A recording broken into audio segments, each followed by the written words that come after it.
Alright. Once when I was looking at my uncle's Cal 1, 2, 3 in differential equations book, I asked what it was. He said, why is it for mechanical and electrical engineering? I said, Manuel said, yeah, Uncle Manuel. Well, you like it one day. One day. I'm going to pass this on to you one day, and then you pass it on to somebody else. Okay, well, it's my turn to pass it on. Formulas you need to know from Cal 1, 2. Integral f prime of x or f of x equals ln of that plus constant. 1 is x plus that, or 4 is 4x plus c. And either ln of x is x, y prime is dy dt, either mn is that, or x to the 3 plus 4, x is x to the 3, x to the 4. Use a graphing calculator, okay, for this stuff here. It's a little bit easier. Next. So now we have, if I solve the first order linear differential equation, where k is not equal to 0 and b is no real number, y prime of t is this. So now to start this, I'm going to divide both sides by kyt plus b, kyt plus b. I know these are cancelled to be 1. So now, and also write dy dt for this, for the y prime. So we have what dy dt over this equals 1. So now, I wrote it another way. The way I wrote it is dy dt over k over 1, with just the 1. So now we have two fractions. Get the reciprocal of this one. So now we have this one to that. Multiplying, I'm going to switch these around. So 1 over kyt plus b dy dt. So now multiply by dt on both sides. These are gone. So you have 1 over kyt b dy equals 1 dt. dy over kyt b equals 1 dt. So now, next step.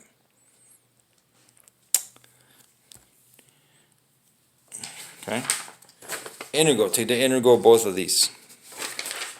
The integral is integral this side, integral this side. So we have integral right there, integral right there, and but the derivative of this is kyt prime, ky prime t. So 1, when you put a magic 1, k over k is 1, and break it up, 1 over k times k, bring the k inside, see right there? So 1 over k times the integral ky prime t over this, and this is f prime of x, which is going to be log of f of x plus c. So this one we can change it to 1 over k times the log of this, plus c1 plus c2 over here, t. Now,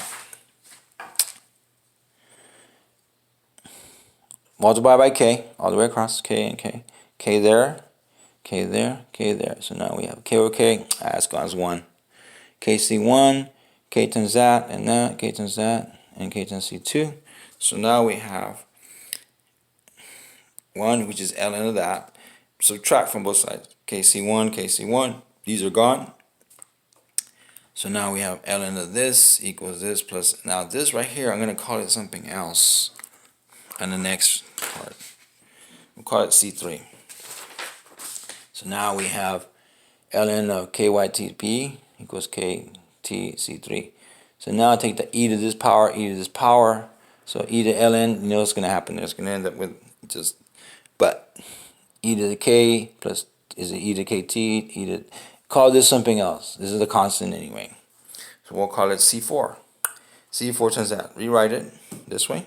So we have this. And e to ln of that, it's going to be this right here. So now we have kytb equals C4 is this. And minus b minus b, these are gone. So you have this. So now we have kyt equals C4 ekt minus b. Divided by k, divided by k, divided by k, all the way across. So now we have C4k. Let's call this something else. Let's call it big C right there. Big C. Big C.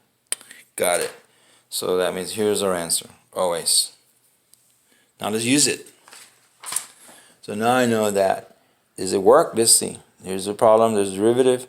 Put it in the original problem right here. Substitute it. Substitute it. So we have this one there. K times that. K times that. K times that is KC each K2.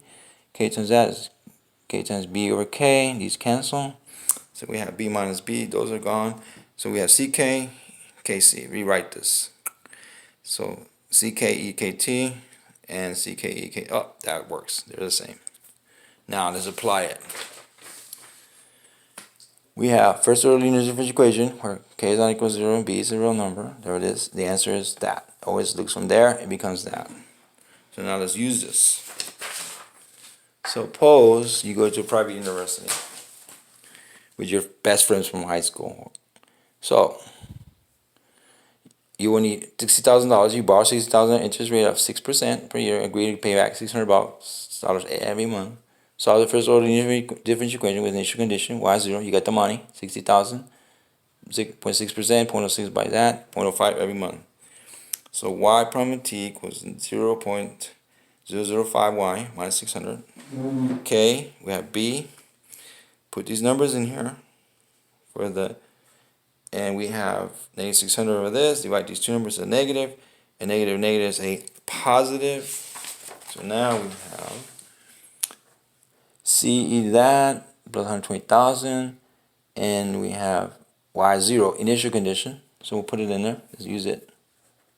Okay. So y0 is this, equals to 60,000. So c to that, 0 times that is 0. E to the 0 is 1. 1 times that is c. 120,000, 120,000, 60,000, bring it down. Subtract 120,000, subtract 120,000, and these are gone.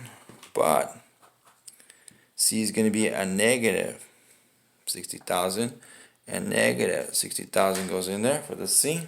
So we have our formula. Now, let's go ahead and use this formula. What happens after you make your first monthly payment? $600. Y1 first month, now you only owe $59,699 and change. 2 months later, you owe $59,396 and change. 3 months later, you owe $59,093 and change. 4 months later, you owe $58,787 and change. So now, continuing, 5 months later, you owe $58,481, not bad. 6 months later, half a year, you owe $58,172. 12 months, a year, 1 year's gone by, you owe $56,289. 24 months, 2 years from now, you owe $52,350. And 36, 3 years from now, you owe $48,166. Using your graphing calculator, of course. 60 months, 5 years, you owe $39,008. And 84 months, you owe $28,000, half. Right there's half. This is a super good thing that's going on. In fact, I'll put a little note on it. Super good. And 120 months later, 10 years, you owe $10,672.